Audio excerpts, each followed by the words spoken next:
All right, I'm going to explain the chain rule to you, and what you're going to do when, well, you're going to know that you have to use the chain rule whenever you have one function inside of another. So whenever you have a composition of functions where one function is kind of nested inside of the other.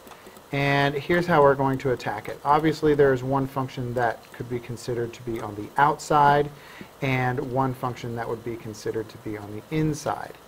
So how I look at it is, if I were given an x value and I were asked to plug it into this function, what would be the last thing I would do to figure out my value for y?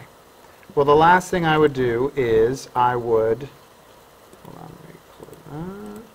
What I would do is I would square it. First I would multiply it by 3 and add 5, and then I would square the result. So the outside function would be the concept of squaring something. So what we're going to do first when we take the derivative is we are going to take the derivative of something squared. Now I know that the derivative of x squared is 2x. So what that means is the derivative of something squared is 2 times that something.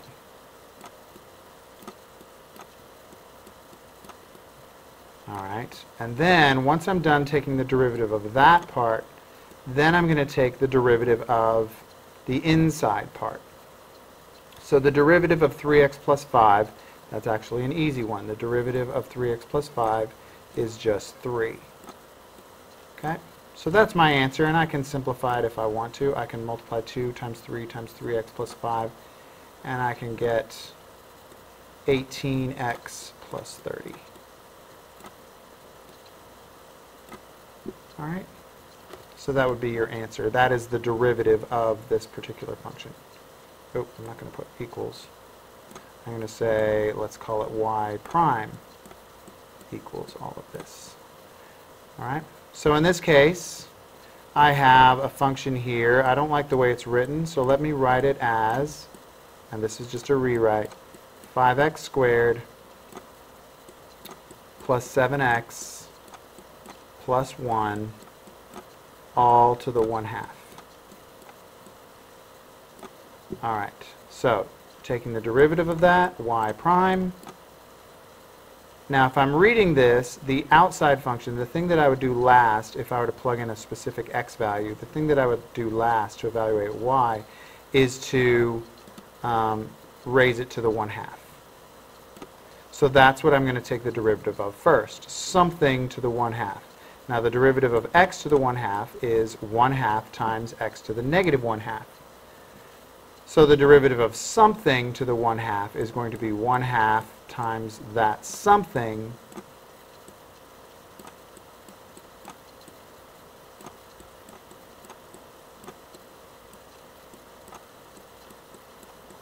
to the negative 1/2. And that part's done. And then I take the derivative of what I consider to be the inside. And that will be 10x plus 7. And then you can simplify that if you want to. Okay? Over here, this one's going to need a rewrite again because this is 5 times x cubed plus 2x plus 7 all to the negative 1. And I know that the derivative of x to the negative 1 would be negative 1 times x to the negative 2. So something to the negative 1, if I'm figuring out my y prime, something to the negative 1, and that 5 is just a constant so I can copy it. Something to the negative 1 is negative 1 times that something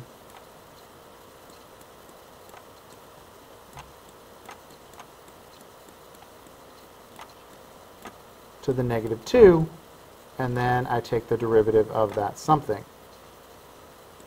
which is all of this, and the derivative of all of that is 3x squared plus 2.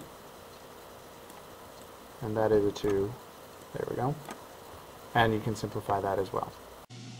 All right, for the last example, we are going to do, I just needed more room, so we're going to do y equals 17 over the cube root of x cubed plus 2x plus 7. Same way we did it before. So we have, I want to rewrite this first though. So I'm going to write y equals 17 times x cubed plus 2x plus 7 all to the negative because it's in the denominator and 1/3 because it's a cube root. Okay? So I just rewrote the function. I haven't taken the derivative yet, so let me do that. So y prime will be, I will copy the 17, it's a constant multiplier. And now the derivative of something to the negative 1/3 is going to be negative 1/3 times something to 1 less than that. So that's going to be x cubed plus 2x plus 7, and then 1 less than negative 1/3 is negative 4/3, so that's my new exponent. And then I've finished taking the derivative of that part, so now I focus on this part. And the derivative of that will be 3x squared plus 2. And of course you can simplify this more if you need to, but you don't really have to unless you're using it for something else, like if there was a part B to this question. So that's the last example.